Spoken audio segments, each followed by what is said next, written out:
Yes, hello, dear people of the Movie Reviewers 100. I am back to do a guest day today because it's Sunday.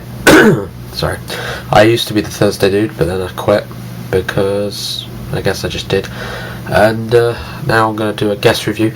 It is going to be of a film I watched last night. Not normally the sort of film I would watch, to be honest. It's a film called Revolutionary Road. It came out last year. I'm not really sure what I was supposed to think of this movie. I put it on my rental list for my DVD rental thing on lovefilm.com a while ago when it first came out last year, and thinking that maybe I would watch it eventually, and they randomly sent it to me instead of the one I was expecting. So anyway, on with the plot. The plot is basically, there's not a clear sort of story path, but it's, without spoiling too much, it's Leonardo DiCaprio and Kate Winslet, who are a young married couple in 50s America. It's like the whole 50s suburban marriage thing, the whole stereotype, and sort of the trials and tribulations they face everyday life, and they plan to move to Paris, and then things start to go awry, and it's very sort of stereotype based. It's a lot on the whole American 50s stereotype where everything's perfect on the surface, but if you look a lot deeper, it really isn't. As far as acting goes, this movie is packed full of absolutely amazing acting. Leonardo DiCaprio and Kate Winslet are both really good in it. As normally, obviously the two were first together in Titanic about 10 years ago, 13 years ago even, and and they were like really good in that. The film won a lot of awards and stuff, but this time round Kate Winslet's been in a lot of serious films, and so she's sort of matured very much as an actress, whereas Leonardo DiCaprio is still seen, to me, he's seen a lot as quite sort of like young, and he plays a lot of quite young roles. I know he's trying to break out of that with things like Shutter Island and this, but he still seems very young in this movie, and him and Kate Winslet aren't really a married couple match, really. I'm not really sure how to say that, but anyway, apart from them two, who are really good, I mean, separately they're really good, and then when they're on screen together they're really good, but when the arguments begin, and sometimes the acting can go a little over the top. So as far as other actors go, Kathy Bates is in this movie, who I've never really liked after I saw Misery, because she scared the hell out of me. But in this, she's actually really good as a sort of a family friend.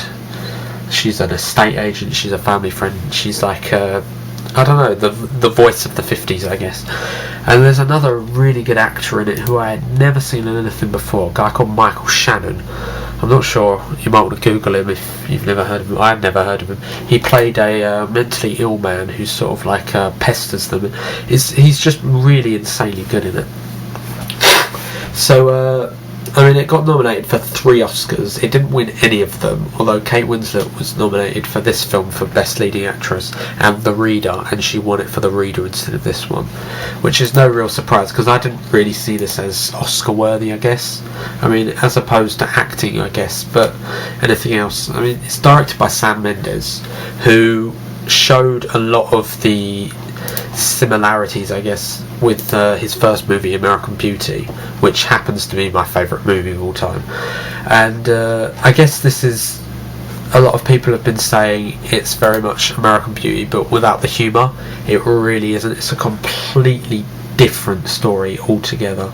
I mean, I really enjoyed sort of the whole sort of suburbanness of it all, and the idea, but when it slowly starts to unravel, you really do realise that there's not actually much going on at all.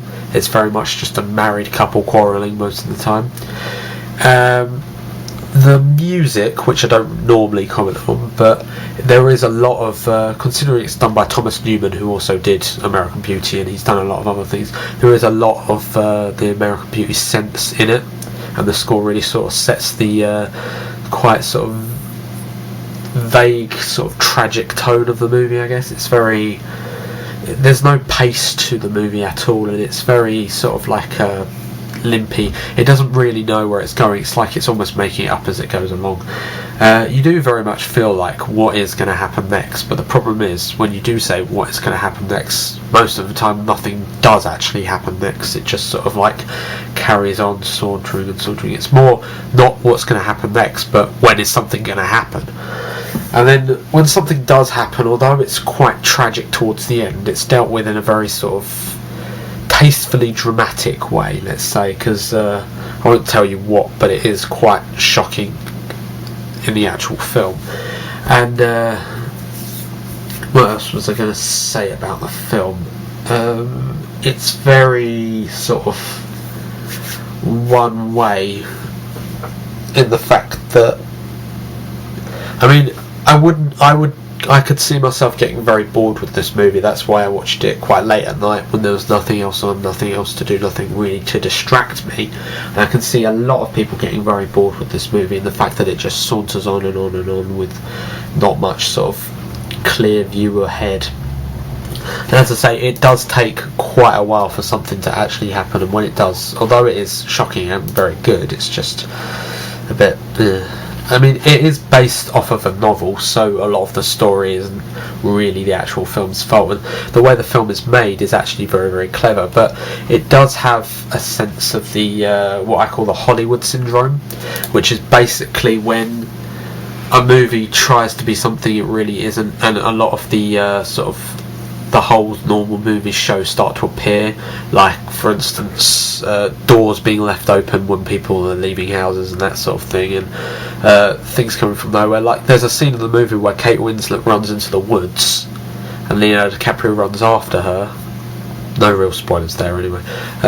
And they just leave the door wide open, and then out of nowhere, about 2 minutes later, she left the house. She just ran out of the house. No sort of, she didn't pick up a bag or anything. And then in the next scene, she's smoking a cigarette with a lighter. Where did she get it from? It's full of little things like that. It's, I mean, normal people just avoid them and they don't notice them. But to me, it's very, I don't know. And there's a lot of unnecessary sort of, I don't really know, dramatic sex, shall we call it, where there's no nudity, but just sort of like weird thumping. It's just, and a lot of it is just unnecessary. It's very much sort of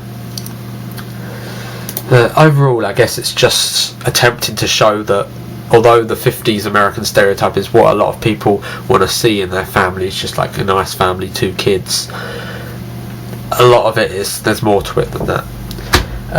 And that's another thing actually with the children. They appear to have 2 children within the movie who only really appear and only are really referenced when they need to be. I think they're only actually seen on screen once, and they're supposed to, and most of the scene is set in their house.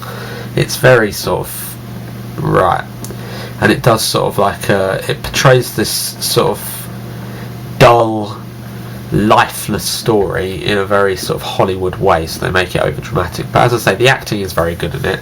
It's made reasonably well. It's just such a dull story with hardly anything going on in it. It's difficult to really watch. So that's why my review of Revolutionary Road gets 6 out of 10. So I guess worth watching if it's on TV or and you've got nothing else to watch and you really can't be bothered with absolutely anything else, but don't pay money to see it, I guess. Anyway, thank you for watching this review. It's nice to do a review back here again, so stay tuned for more reviews from the Movie Reviewers 100. Anyway, goodbye.